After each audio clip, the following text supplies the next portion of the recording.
Sonic returns to the strengths of his heyday in Sonic Mania, which was released on August 15th, 2017 for digital download on PS4, Xbox One, Switch, and PC. There was a ton of hype around this game, so keep watching to find out if it still lives up to it and if it's worth checking out.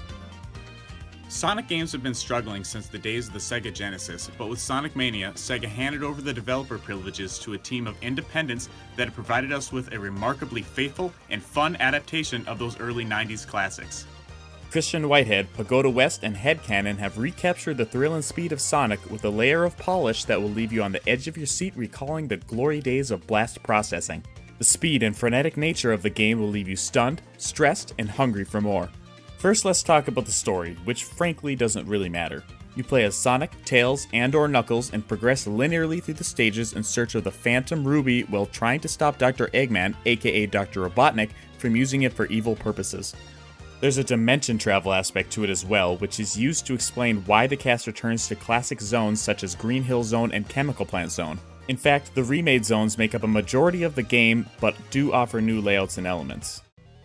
If we're lucky enough to get a Sonic Mania 2, it would be great to see the balance shift to have more original new zones than classic remakes, but not to leave out those classic stages altogether either. The new zones are just as great, and it's here where the developers really had some fun. For example, Mirage Saloon Zone has a spaghetti western tribute with a whistle in the music and an awesome train scene. And Studiopolis has enemies that follow you around like paparazzi flashing photos. It's these little touches that really help the game stand out. You'll immediately notice the graphics are reminiscent of the Genesis but do seem slightly more advanced. The developers were instructed to make this in a style above the Genesis capabilities but below the Saturn's. I guess that puts it around the 32X style, making this our unofficial 32X Sonic series entry unless you count Knuckles Chaotix. I'm loving the stage's vibrant designs, the active backgrounds, branching paths, and fun power-ups. Although the power-ups all return from past games, they now can have an effect on the environments, like when this fire power-up starts oil ablaze, or the lightning power-up attracting you to magnets. You're even going to find more puzzles than other 2D Sonic games, but don't worry, they're well done and don't intrude on the action, which for the most part is just as fast as you would imagine, making me thankful this is in widescreen presentation now so I can see obstacles coming from further away. You'll find bonus stages like this one where you chase a UFO to earn a Chaos Emerald. I like how they could have made this more advanced but limit the effects such as the draw distance to give it the feel of an older game. The other bonus stages are straight from Sonic 3 and Knuckles and much like the 3D Sonic games give you blue balls. I can't not talk about the boss battles, which are awesome. Each stage has one and it's not always as simple as hitting them 5 or so times. You'll often have to get creative and think outside the box to find their weakness and exploit it. The music in this game is simply incredible, surpassing Sonic 2 as my favorite soundtrack in the series and potentially my favorite digitally composed video game soundtrack ever.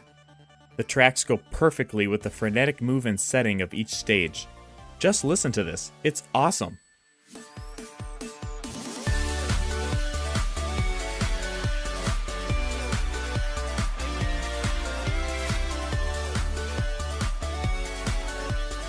I've listened to it at work, in the car, even at the gym.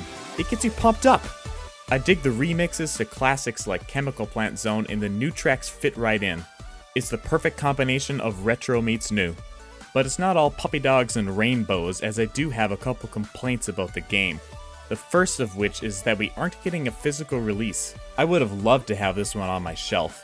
There is a collector's edition available, but it comes with a download code and not an actual physical disc for the game. Small glitches that were present in the classic games are here again, whether by design or otherwise. They can cause you to lose a life when you shouldn't. So annoying. In the future, it would be nice if the developers can find a solution for when a stage has you flying through it at hyperspeed just to be slammed into an enemy and lose all your rings. But at this point, I guess that's part of the Sonic gameplay. I recommend Sonic Mania for players who ever enjoyed any Sonic game, ever enjoyed any 2D platformer, or are looking for an entry point to the series. With all that said, I had an awesome time with Sonic Mania, and I think you will too. Not only is this the best Sonic the Hedgehog game that we've seen in a long time, but I'm confident to say that although my favorite is still Sonic 2, that this is the best Sonic the Hedgehog game that's ever been released. Sonic is back in a big way and you do not want to miss out. Hit up the comments and make your opinion seen. What did you think of Sonic Mania and of this video review? Your feedback will help me make better videos in the future. For more retro-style video game videos, you're in the right place, so don't forget to subscribe, and thank you for watching.